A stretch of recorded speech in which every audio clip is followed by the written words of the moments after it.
here is Nina Turner announces what I'm calling a Democratic version of worker strike back. And let's listen to the announcement and then we'll proceed after that. Everybody is somebody. Most people want the ability to afford housing, healthcare, provide for their family, and be able to take a vacation every now and then. While most corporations are seeing record profits, they aren't leading to record wages. Imagine that. CEO pay has skyrocketed over 1,000% since 1978. CEOs are paid 399 times as much as a typical worker. Workers deserve better. From the Reverend Dr. Martin Luther King Jr. supporting sanitation workers in Memphis, to Fannie Lou Hamer's work for Black farmers in the South, to Asa Philip Randolph's work organizing the Brotherhood of Sleeping Car Porters and organizing the March on Washington, the fight for liberation has always been a fight for workers' rights. It is in this robust tradition that I am launching We Are Somebody, a capacity-building organization for the working class. Our first major initiative will be to put our full support behind the 21st century workers movement. We Are Somebody aims to serve as a bridge between those who support unions and workers and the workers who are putting their livelihoods on the line by withholding their labor and demanding better from their employers. Every worker is somebody. You are somebody. We are somebody. And if we are committed to putting a little extra on our ordinary, extraordinary things will happen for working class people in this nation. The cause is right, and the time is now. Help ensure that workers on the front lines are supported, protected, and funded. So, I don't necessarily have there's not anything necessarily bad to say about what Nina's doing. This is a good thing. Theoretically, this is a good thing. The reason I call it a Democratic version of a worker strike back is because this is essentially very similar to what worker strike back wants to do, galvanize worker energy and power. But worker strike back is explicitly saying no sellouts, no dim Republican. So that to me is the vehicle that represents workers the best. So if Nina Turner, who launches this, and she can say, oh, this is non-party affiliate. If you are a Democrat and you are a progressive Democrat and you advocate for that, it doesn't matter if you say it is or not. You launching it is going to bring that to the organization. It'll be the same thing as saying, Stacey Abrams' voter registration in Atlanta has nothing to do with the Democrats. She's a Democrat, so that's gonna influence her organization. Now she'll say it's nonpartisan. No, I'm just trying to register anybody. But the vast majority is Democrat. So that is the point. So unless Nina is gonna say, hey, this is explicitly no, don't bring your Democrat or GOP bullshit around here. This is worker only. We're not talking about any other nonsense, just worker shit. Then I'm with you. Then I'm with you on that. But it says we're excited to have president of the Associated Flight Attendants. She's a Democrat. Again, this is just this. Fuck, please don't let this be that, Nina. Please don't let this be so egregiously for the damn Democrats. Let me see where I was just about to go. Oh, I wanted to refresh this and play this video and see what she says, because she's absolutely a Democrat. So please don't let this be that. Let's listen and let's give it a chance. Let's listen first. Association of Flight Attendants and a proud supporter of We Are Somebody, because everybody is somebody. And this is a capacity building organization that builds power for the working class that we need When unions were strong and the working class was together and understood the spirit of solidarity, it's when we had shared prosperity in this country. It's when we built up the social norms of going to work for 40 hours a week. You could have the weekends off. You could have your nights at home with your family. You could take care of an entire family on one paycheck, one job.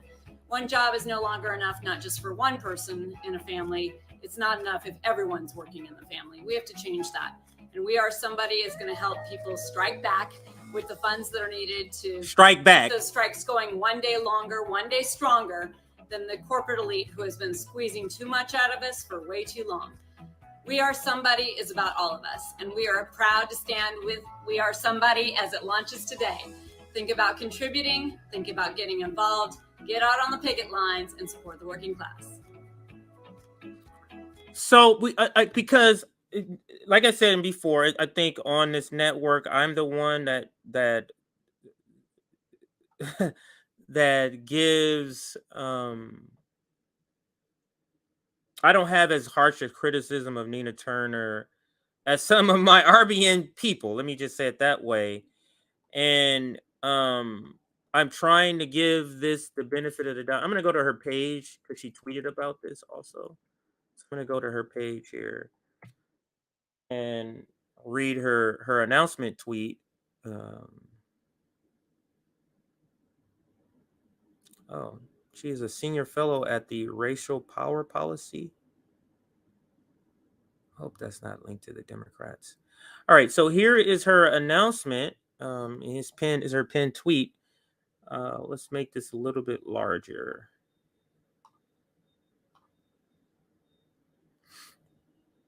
And it reads, today, I'm proud to announce We Are Somebody, a capacity building organization for the working class. We aim to serve as a bridge between who supports unions and the workers who are putting their livelihood on the line and demanding better from their employees. So people who support unions. So like if you're not in a union, but you still support union. Okay. So this is the bridge between that and actual workers. And she just quote tweeted the video we already watched. And it says, Harvey K.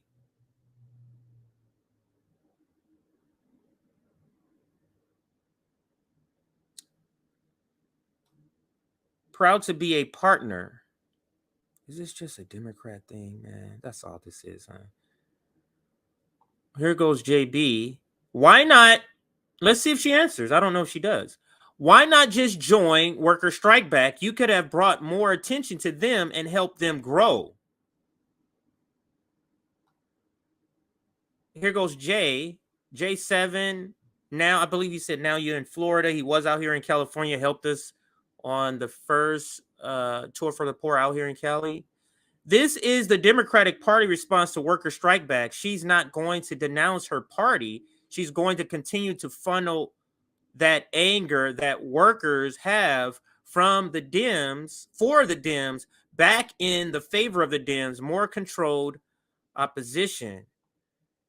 Let's try to give you the benefit of the doubt, Nina. Oh, man. Trying to give you the benefit of the doubt here. Is there any more she says here? I don't know who that is. I have muted.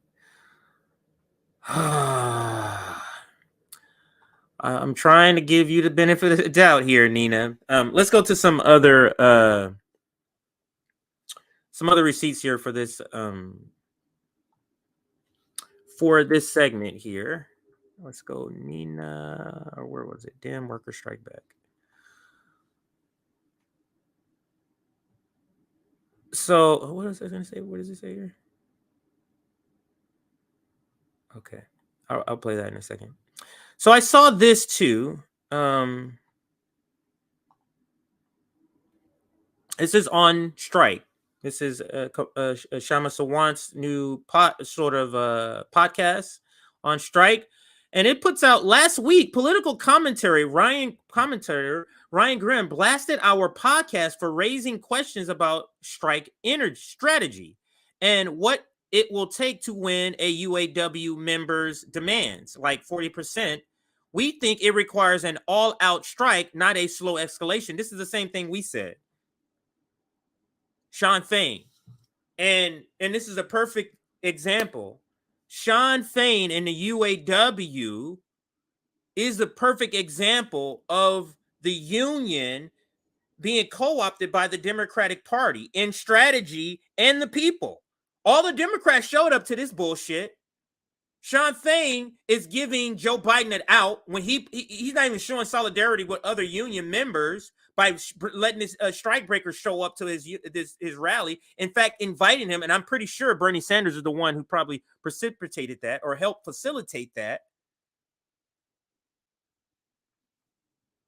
And Shama Sawant calls this out, as has many people. I've done several segments, at least 2 segments on this. One of them is called the UAW strategy appears to unmask a sellout. That's what it's called. And it's so UAW and Sean Fain is so very much a progressive Democrat sort of way of doing things, where you're using the language of revolutionary language without having the backing or the policy or the strategy that match your revolutionary language. I'm revolutionary. I'm taking it to them. We're just going to go one at a time here, guys. One striker at a time. You see how it doesn't match, but it's such a professional managerial class thing that they do. And let me finish reading here. I guess Ryan Grimm calls her out for that. This freaking milquetoast strategy that the UAW has decided. Last year, Grimm defended AOC and the squad voting to break a railroad strike. We need open and honest debate in the labor movement, not cheerleaders or siding with Democratic Party politician when things get hot. Watch our full episode, and she gives the link here, but we're going to watch this clip that she makes, and this is discussing it. So let's listen to this clip. Let me rewind it to the beginning here, and let's play. It is concerning when commentators tell members of the working class to stay in our lane, while themselves being well-paid members of an elite inner circle of politicians and other power brokers. Our recent broadcast, which featured myself talking with our correspondent M. Smith, who was on the picket line and interviewing strikers in Toledo, was attacked online by The Intercept's Ryan Grimm, who regularly runs interference for the progressive establishment. Last year, when Congressmember Alexandria Ocasio-Cortez and other members of the so-called squad voted to deny 115,000 railroad workers their right to strike, Ryan Grimm raced to their defense, claiming that this was somehow a clever strategy rather than a blatant act of betrayal by the squad. In his new attack on our analysis of the UAW strike, Grimm claims we have no right to an opinion, although apparently he does, on the direction that this or any strike is taking. He argues that the squad's strike-breaking vote is what won sick days for a majority of railroad workers in the aftermath. That guy is a clown. This claim is yet another slap in the face to those workers, as well as a blatant denial of reality. These gains, which a section of railroad workers did win recently, resulted from the mass outrage against the railroad companies over the breaking of the strike, which put pressure on President Joe Biden to do something for workers. Agreements were negotiated with the unions, and today about 75% of railroad workers are allowed to take sick time under their union contracts. It's not the full demand of the workers, and it unfortunately doesn't include all railroad workers, but it is an important step forward. It was made possible by mass working class solidarity and pressure, despite the shameful betrayals of the Democrats, not because of them. And sick time was not the only demand of the railroad workers. The far broader issues are encompassed in the brutal attendance policies known as precision scheduled railroading, which is a fancy term for describing extreme and sometimes life-threatening working conditions, such as dangerous levels of short staffing and less time for safety inspections. Short staffing. We were just talking about the Kaiser Permanente. What are they? Short staffing.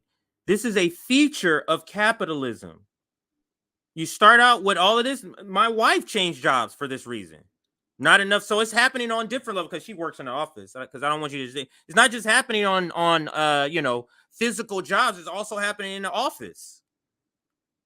This is a feature of capitalism, born out of the, and people don't want to listen to this, but Harvard did a study. A Harvard person did a study on this, and it was through Harvard, where they study. Well, we want to find out where all these business practices came from. They traced them back, and they all came from slavery.